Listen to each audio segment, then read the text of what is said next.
Hello, and welcome to this episode of BSME Talks. I'm Kirsty Crosby, Professional Learning Lead at BSME. For many of us in the GCC at the moment, it's been several weeks unlike any other. And so, firstly, I hope that you are, from wherever you are listening, that you're doing okay. The BSME team are safe and well, and will continue to offer support to our schools, their staff, and students, and our partners wherever we can. We have a page on our website dedicated to updating you on free, relevant resources and webinars available, as well as updates on exam board decisions. The ongoing uncertainty, alerts in the night, and the isolation that comes with distance learning is taking a mental toll on many teachers across the region. Teachers are being asked to juggle a multitude of unprecedented tasks, not least having to support their students and colleagues, as they too have to navigate the realities of this conflict. Today, I'm joined by a wonderful pair of experts who are perfectly positioned to help us dissect what we're experiencing and introduce us to some effective wellbeing strategies.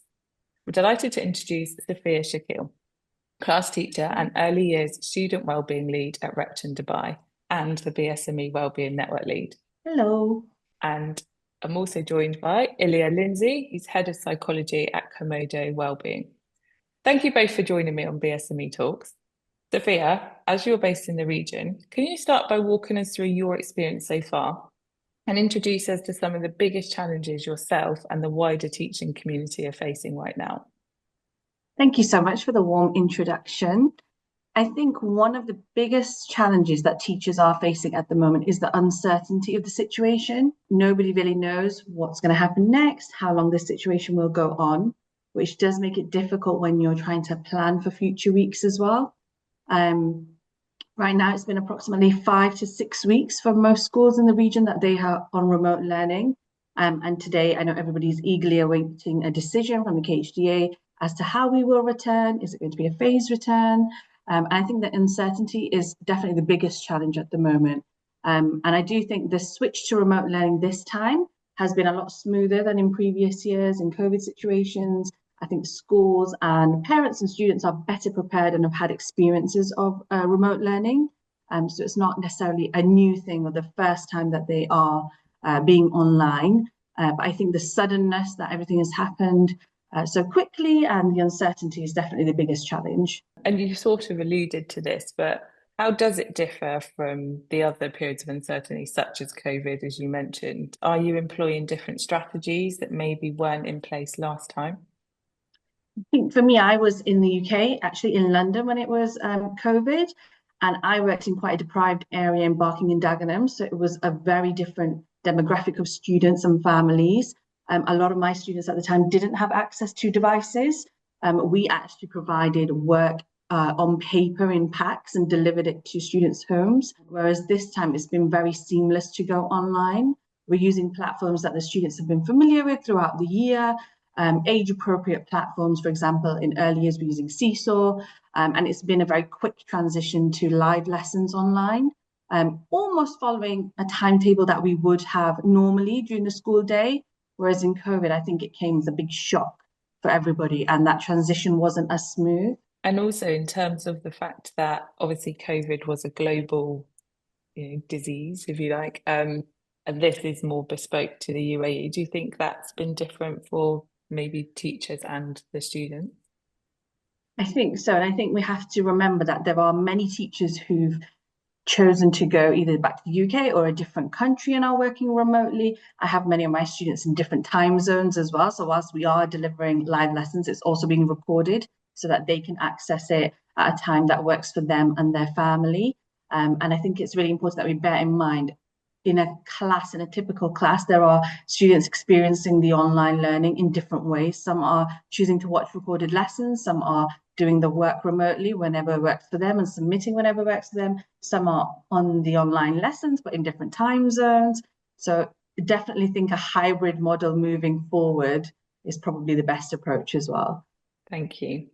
Ilia, from your perspective then, what does staff wellbeing actually look like during times of crisis such as this? Yeah, I think it's really interesting because when you think of well-being, normally we think, like day to day, what do I do to keep myself well? And I think the reality is probably a lot of those things you would have typically done either can't be done right now or are challenged for kind of various reasons. And I think so actually changing the goalpost, changing what the aim of wellbeing actually is really important. And so I often see, and similar to what you were just talking about, Sofiah, is that the biggest strain isn't the crisis itself, but the uncertainty of what's next and for how long is what's next going to unfold, kind of thing like that. So I think with those two things in mind, the first thing that we can do if it comes to wellbeing in crisis is, one, get real clear on my expectations of myself, both in my role, but also for my family and also for what I need to keep moving in a time of high stress, high uncertainty.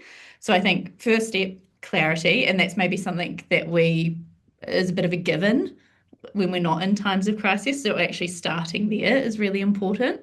I also think reframing wellbeing at this time is not about removing stress, because a lot of these stresses you can't remove. So instead, it's how do I increase my capacity to manage the stress that I know will continue to be here for a little while longer. And I mean, when we're talking about stress in that regard, it's interrupted sleep or not being able to go about your daily or weekly routines and those little things that we do that top up our well-being that are just harder to access at this time. So yeah, step one, get very clear on the expectations of what you can do in a time like this. And then kind of step two is, remember, it's not about eliminating all stress, but actually how do I find these little increases in my capacity to manage right now? And they might be really small things that you do to kind of protect your space and your energy throughout the day that, as we said, may have almost been taken for granted in the past, but actually make such a massive difference now. And do you think there's anything that a school can do kind of as a whole community? So obviously individuals can employ their own strategies, but as a school, where there's lots of stuff, is there something you think they could do? Yeah, definitely. I think it's very important even to just say that upfront, that at a time like this, well-being shouldn't actually just sit on the individual. It actually should sit across the system and across your leadership, and particularly within your school system. And I think same principles apply, having clarity around your expectations and having leaders who can help guide that clarity and set those expectations and almost give permission. Because I think that's the other thing, is we often we get into education because we want to do the best by our young learners and we want to give as much as we can into that space. And so when we can't, we feel guilt, we feel shame, we feel, all these extra secondary emotions start coming on. So actually, if your system, your school leadership can give permission on what that kind of those expectations or clarity should look like, one, it takes off the mental load for you, but two, again, it just shifts the expectation and the goalpost of where we're working to. But I think kind of aside from the clarity piece, the one thing we can all do is, and we learnt this through COVID, I suppose, as well, is we find new ways to connect. We find those different ways, whether it is online, whether it is messaging, whether it's setting up group chats and group discussions and things like that. It's getting creative, because even with the physical distance, we are humans, we still require human connection. And if you have your colleagues who truly understand what you're going through right now because they're living it with you, they are the best people to be connecting with.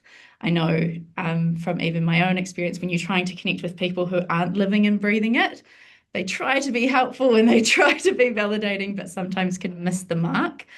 So being able to find those creative ways of connecting with your people within your school network who really get it. Yeah, I think that's great advice. Thank you.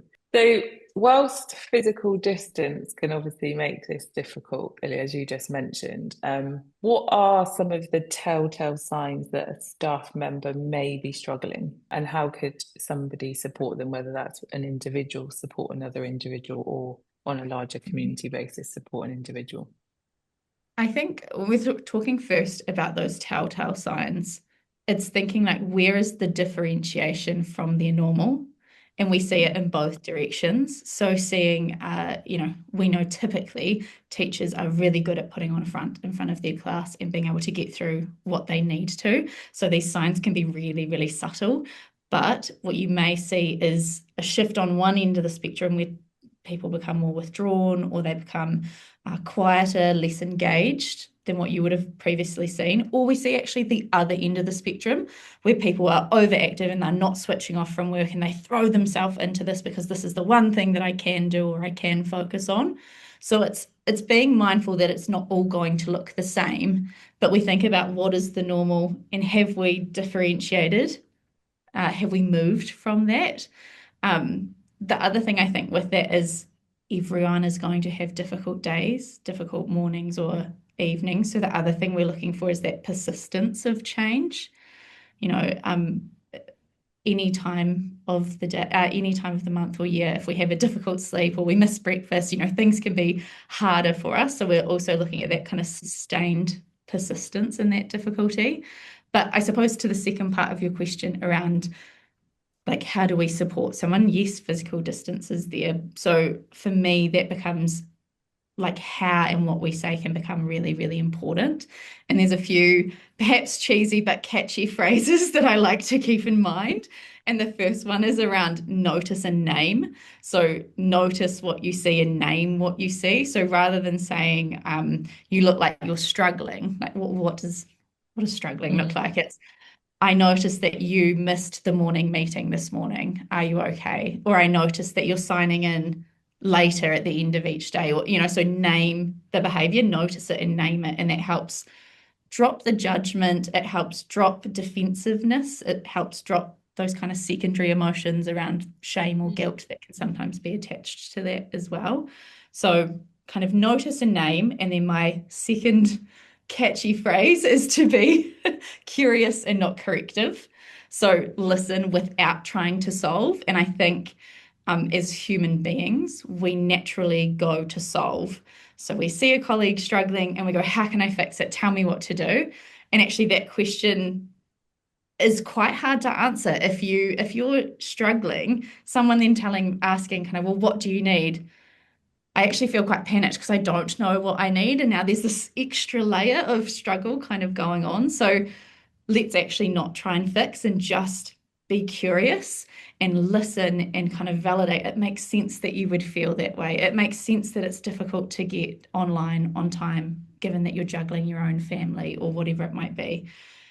You don't solve anything, but the person feels seen and they feel heard. And we know that that then drops the emotional intensity that is going on. So you don't actually have to solve anything, but just stay in that curious and not corrective kind of place.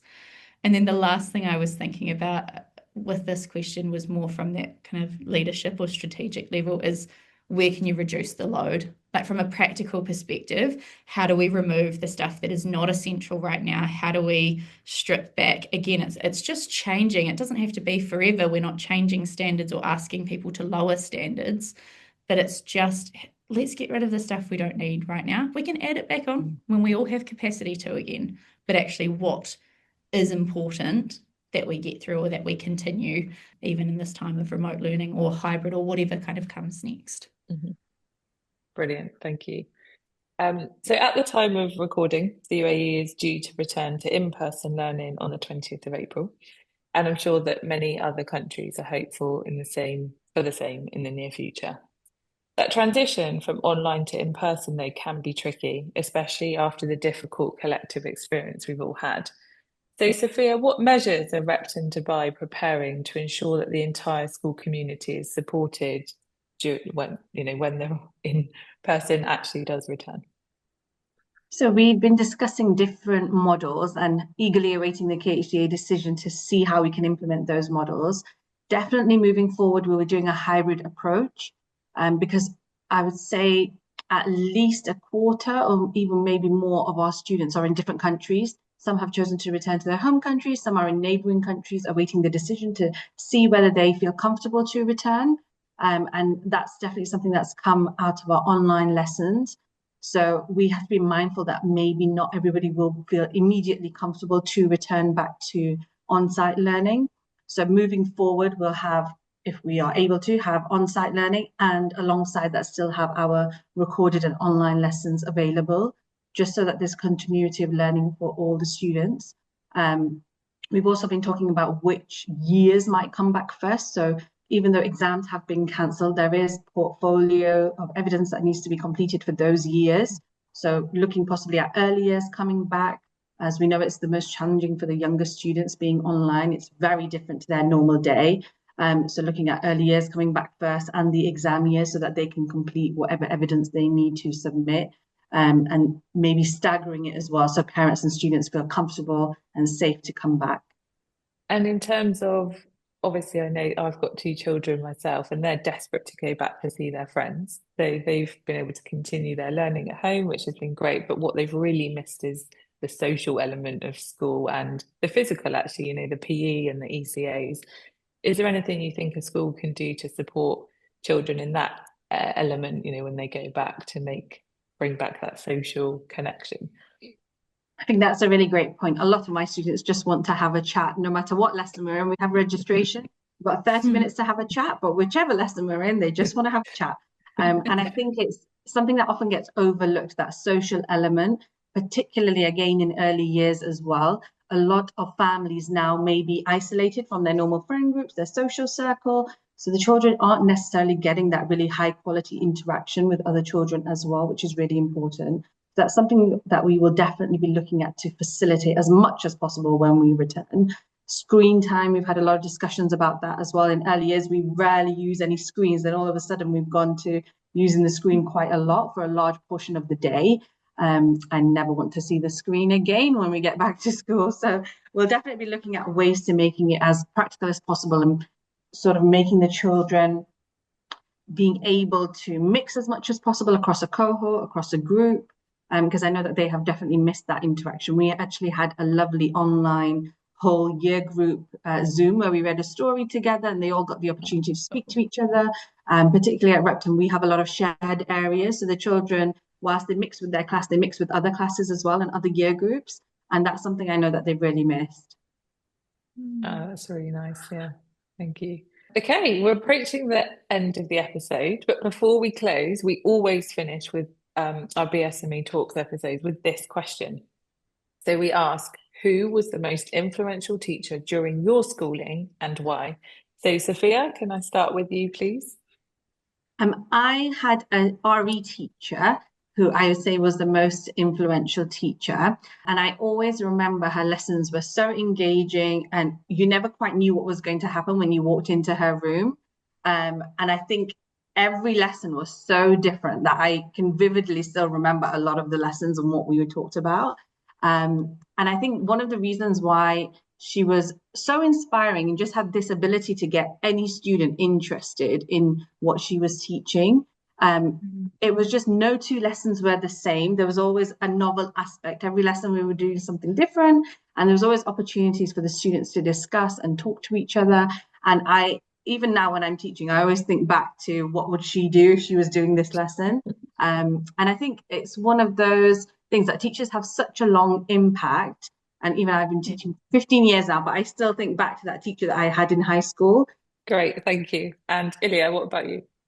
I loved this question, by the way, when it came up. I was like, this is so fun. I loved it. And I instantly had a teacher that came to mind, and that was my year 3 teacher in primary school. Oh. I remember school being quite a scary place when I was younger, and then I got into Miss Dungy's class, and she made school just this really fun and exciting place. And I really remember the shift of loving school then and loving going to school.